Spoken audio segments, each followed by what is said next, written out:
According to the director of this movie, Robert Clouse, Bruce Lee was often so fast throwing kicks and punches that they wouldn't show up on the film. Sometimes they actually shot segments of his fights in slow motion just so that people could see what he was doing. Lee's reputation as a fighter was so great that, like many a movie tough guy, people often challenged him in everyday life.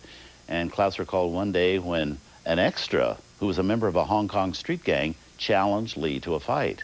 Well, Bruce kind of laughed it off at first, but the guy's taunting eventually grew to the point that Bruce felt he had to respond to keep his dignity.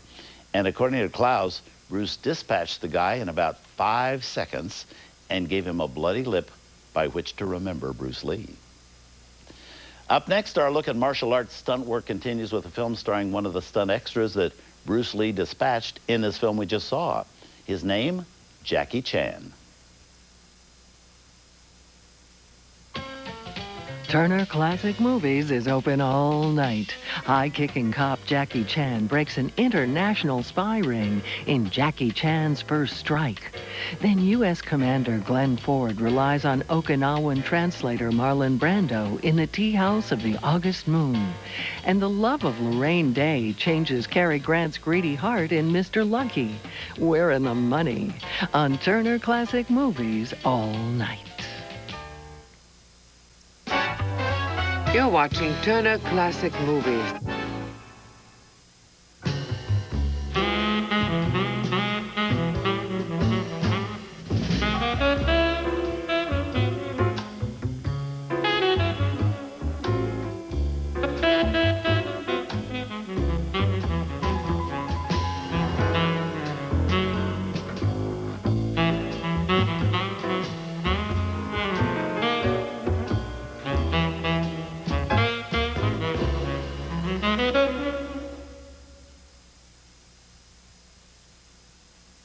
Hi, I'm Robert Osborne.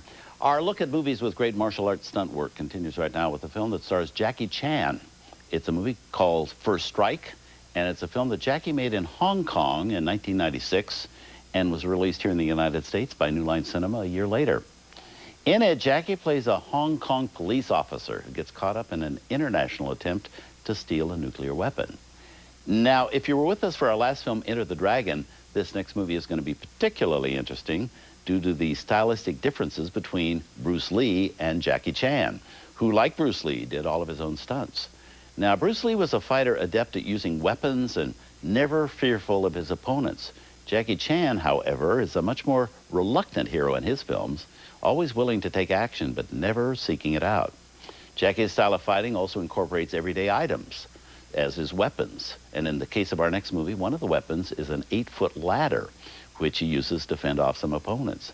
Jackie also injects all of his movies with a slapstick humor, very reminiscent of silent comedians Harold Lloyd and Buster Keaton, both of whom Jackie has paid homage to in his films, duplicating some of their famous stunts. Now, when Jackie Chan first started making films, he was strictly a stunt performer. In fact, he performed some of the stunts in the movie Enter the Dragon. When Bruce Lee died shortly after making that film, the Hong Kong studios started looking for an action star to be the new Bruce Lee, and Jackie was one of those tapped as a possibility. He was even the star of a sequel to one of Bruce Lee's films, Fists of Fury. It wasn't long, though, until Jackie Chan distinguished himself on his own, and with films like the recent Rush Hour and Shanghai Noon, he's done what Bruce Lee's death prevented Bruce from doing. Jackie has become a Hollywood movie star. But here he is in 1996 in First Strike.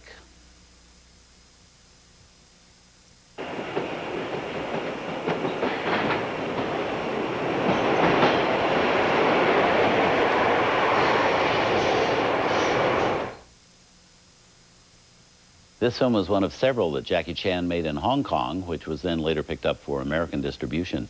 Jackie is now a bona fide box office name, of course, here in America, due to such recent films as Rush Hour and its sequel, also Shanghai Noon and its upcoming sequel, Shanghai Nights. But, you know, he didn't become a star here overnight. He's been plugging away for years.